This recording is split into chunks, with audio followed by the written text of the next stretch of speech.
Today is the day I'm making deer jerky for my husband.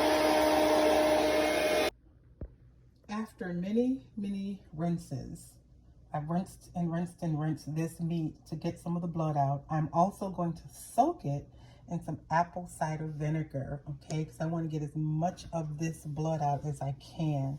Bible tells us not to eat the blood, so we've got to do our best, our due diligence, to get as much of this blood out of the meat as we most possibly can. So I soak and soak and soak and rinse and rinse and rinse until my water becomes clear. And as you can see, it is not clear yet, so my work is not done. Ladies, make sure you get that blood out of your meat. So this is the meat that has now rinsed and drained and rinsed and drained, apple cider vinegar, rinsed and rinsed. I've even squeezed the meat to get some more of that blood out. And as you can see, this water is pretty clear. You can see there's no blood in that. And just as a precaution, I will, even when it's this clear, I'll go through it a second time and squeeze, third time and squeeze, even after it gets to this clear, because I want to make sure, I'm going to do my best to make sure there's no blood in this meat. This is going to be for my husband. And guess what? He deserves the best. Ladies, your husband deserves your very best. So give it to him. Give it to him. So yeah, so we're gonna just make sure this is nice and clean. As you can see, that water, there's, I mean, hardly pink, even pink. It's barely pink. So that lets you know you've got a lot of that blood out of there. So yeah, let's do our due diligence. Once again, get the blood out of that meat, ladies. Okay, so this is the meat at its done state. You can see how opaque it is. It's very, I guess opaque is the word I want to keep. Yeah, it's clear. You barely see any red in that meat. It's very pink. So I would say probably 98% of the blood is out. I don't know if you can get every piece out, but if you look down in there, I'm going to squeeze it some more and just see. I'm going to tilt it. See, there's a little bit of pink in there still. Still a little bit of pink. I can rinse this a couple more times and squeeze a couple more times and get more of that blood out. I think I will, just to make sure I've done my due diligence. As you can see, it is a lengthy process to get the blood out. It is a lengthy process, but it's what we should do. All right, I did go back and rinse this meat a few more times from the last part of this video you just saw. I actually went back and actually rinsed it again because it just wasn't satisfactory to me. So I did go back and do it again 3 times actually. It's a lot of blood in that meat. So anyway, these are the seasonings that I'm going to be using. Of course, you want onion powder, garlic powder, the dehydrated red and chili peppers that came out of my garden. I'm going to put some of that in there as well. Some smoked paprika, 6 pepper seasoning, some crushed red peppers. That's just all this is. It's going to be so spicy. Oh my gosh. Maybe I may want to omit one of those. I'm not sure. Some liquid smoke. Some liquid aminos. My husband happens to like it with ground cumin. I'm not a fan of the cumin, but it's what he likes. So being that this is a batch that will be for him, that's what he's going to get. So I'm going to add all these seasonings together inside this bowl with the pepper, and then I'm going to add it all to the meat, and I'm going to marinate it for about an hour or so. Then I'm going to put 1 or 2 pieces in the dehydrator. I'm going to actually go through the whole cycle to see what the taste is like. If it's, you know, seasoned well enough, if it's got enough or whatever. If it's satisfactory, I'll go ahead and finish the rest. If it's not, I'm going to tweak whatever I need to tweak, and then I will make the rest of it. It's a whole process, y'all. But if you want it to taste good and come out right, it's what you have to do. It's what I do anyway. So anyway, this is how I make my deer jerky and my beef jerky. Okay. I don't really measure. I just kind of eyeball everything depending on how much meat you have. So this is a whole tenderloin of deer. It's a whole tenderloin here that I'm doing. And this will last him for a while.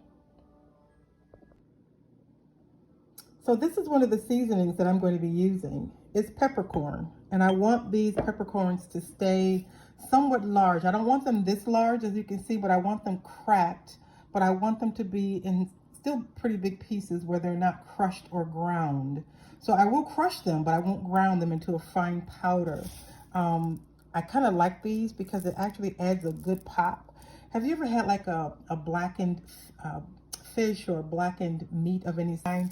They a lot of times will crush up peppercorn in order to get those nice big pepper flakes. So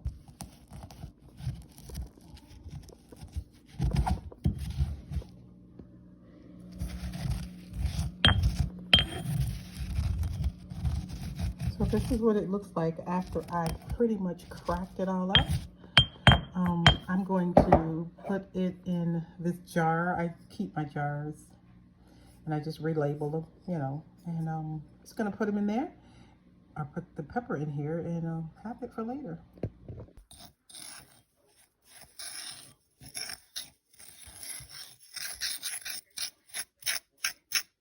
So the reason I'm mixing this up all together is sometimes you'll get some big clumps. Like there was a big clump right there.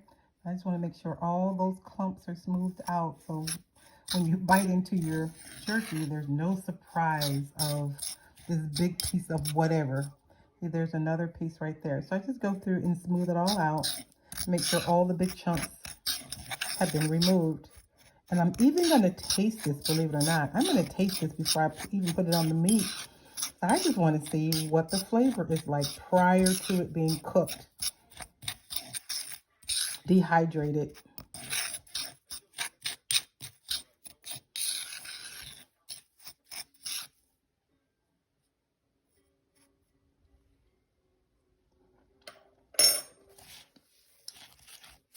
Ooh, that's good. Ooh, it's spicy. Oh my God. Whoa. That has got a lot of flavor. Woo. There's a lot of flavor in that. Hope my husband can handle it. I hope he can. I am back, and this is the marinated version of the meat. I've already put a couple pieces in the dehydrator just so that it can cook and I can see what it's going to taste like, as I said earlier. So I'm just going to mix everything together really well. As you can see here, it's seasoned quite a bit. It smells really good with the liquid smoke and the liquid aminos. It really just has a good smoky, seasoned flavor, which is what we're going after all, right? So it's going to sit in this jar. It's going to sit in this container for, like I said, about an hour or so. Going to put it in the refrigerator and let it sit and marinate while the others is cooking, just so I can get a taste for it. And then I'll come back. If it's right, I'm going to come back and I'm going to put all of it into the dehydrator and get it going. So I'm going to go ahead and look in some of this to see how we're looking here with the jerky. And I noticed that some of them are nice and ready to be taken out, while some of them are not. Some of them still need to be cooked a little bit longer. Like that's a little bit thicker piece, so that needs to cook a little bit longer. So, but those that are already jerkied up, for lack of a better word, or dried out, I'm gonna go ahead and take them out. I've got 5 trays, and I'm gonna go through and see which ones are done. Normally the ones on the bottom, there's 5. Normally the ones on the bottom will get done quicker because it's closer to the heating element. So I will a lot of times go in and rotate these. I'll move them, you know, around just to give even cooking. That's how I do it with this one anyway. I have another dehydrator that I don't necessarily do that with, but with this one it's smaller. There you go. I hope y'all try the jerky. It's really, really good, whether it be beef or deer. And let me know how yours come out. This didn't come out as spicy as I thought it would, because of course once you add the liquid smoke and once you add the liquid aminos, the soy sauce, it kind of takes away some of the heat, if you will. So it came out really, really good. My husband likes it. I think it's good, and so he'll enjoy. So anyway, fam, that's it. I hope y'all try it. Shalom for now, and please subscribe, like, and share the video. Bye.